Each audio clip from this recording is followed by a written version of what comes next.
क्या आप जानते हैं कि लंका युद्ध में एक ऐसा राक्षस उतरा था जिसके नाम मात्र से वानर सेना की सांसें थम गई थी। युद्ध भूमि पर गर्जना नहीं, सन्नाटा छा गया था। वही राक्षस जिसके सामने महाबली हनुमान भी कुछ पल के लिए रुक गए थे और जिसके शरीर पर किए गए हर प्रहार व्यर्थ सिद्ध हो रहे थे। वह कोई साधारण दैत्य नहीं था।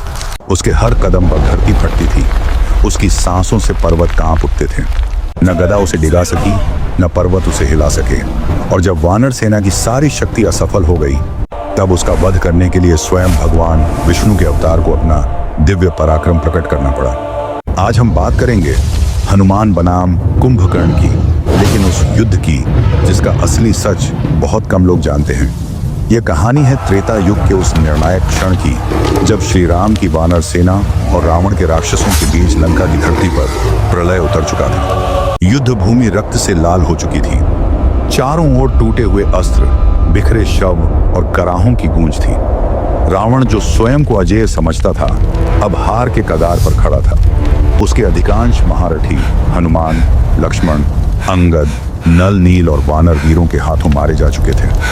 उसी क्षण रावण को समझ आ गया कि वानर सेना को हल्के में लेना उसकी सबसे बड़ी भूल थी। अब रावण के पास केवल एक ही उपाय बचा था, उस भय को जगाना जो स्वयं काल का दूसरा रूप था।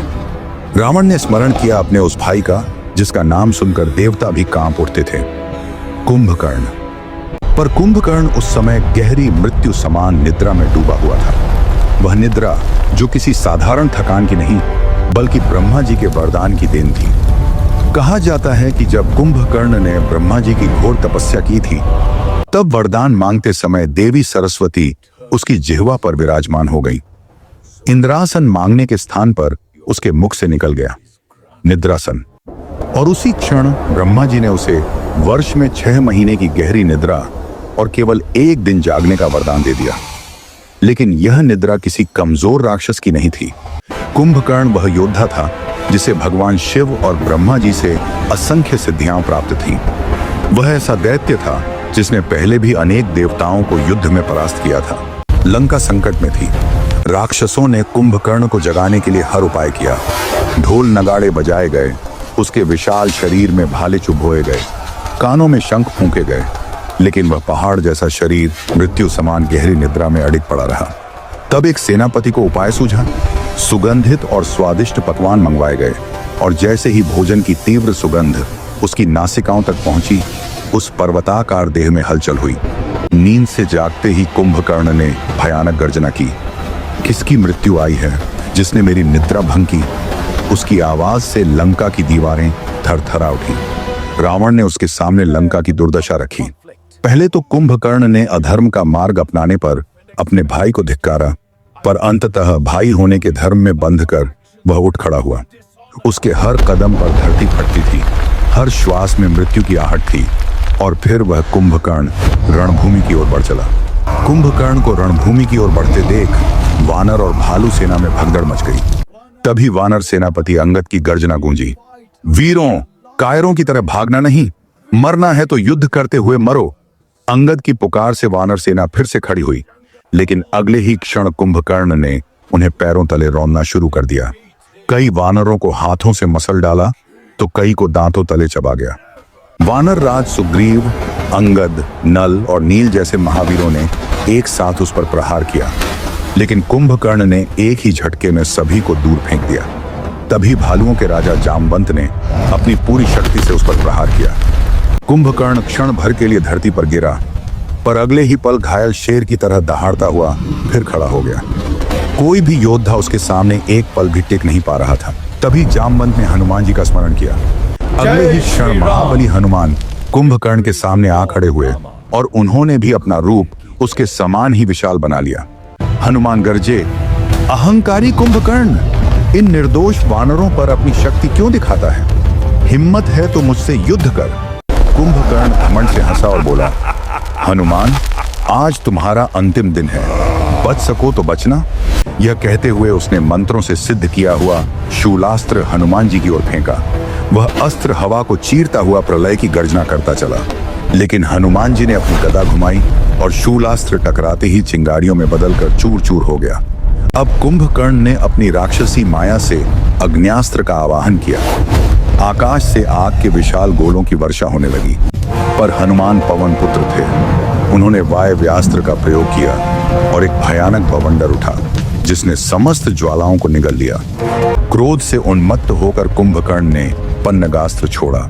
हजारों विषैले सर्प हनुमान जी को डसने दौड़े।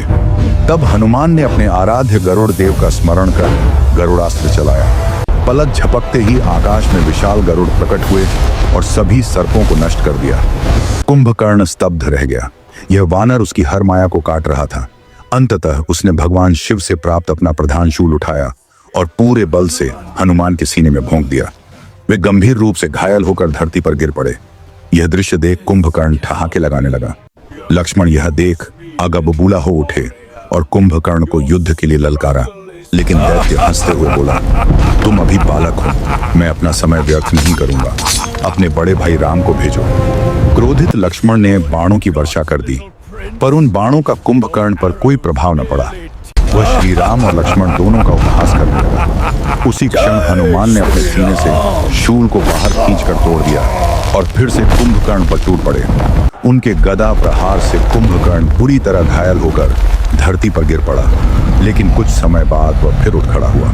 हनुमान पुनः आक्रमण करने ही वाले थे। तभी श्री राम ने हनुमान को रोक लिया, क्योंकि कुंभकर्ण कोई साधारण राक्षस नहीं था।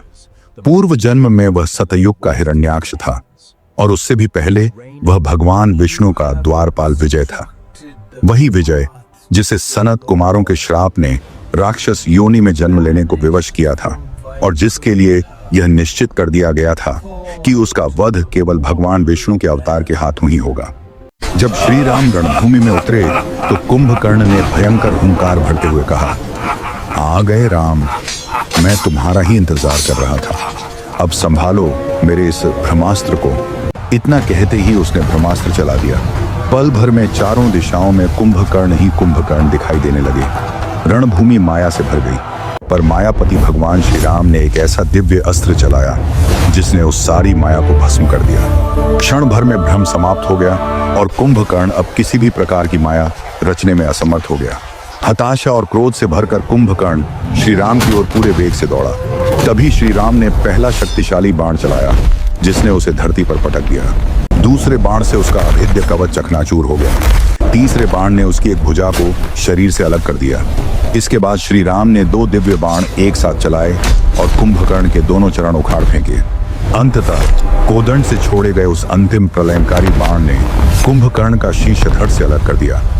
इस प्रकार कुंभकर्ण का अंत हुआ और वह वीर गति को प्राप्त हुआ। जैसे ही वह महादैत्य धराशायी हुआ, पूरी वानर सेना में हर्ष की लहर दौड़ पड़ी, क्योंकि अधर्म का एक विशाल स्तंभ गिर चुका था। यह था हनुमान और कुंभकर्ण के युद्ध का वह सत्य जिसे बहुत कम लोग जानते हैं। अगर आपको यह कथा पसंद आई हो तो वीडियो को लाइक करें, चैनल को सब्सक्राइब करें। जय श्री राम, जय श्री राम।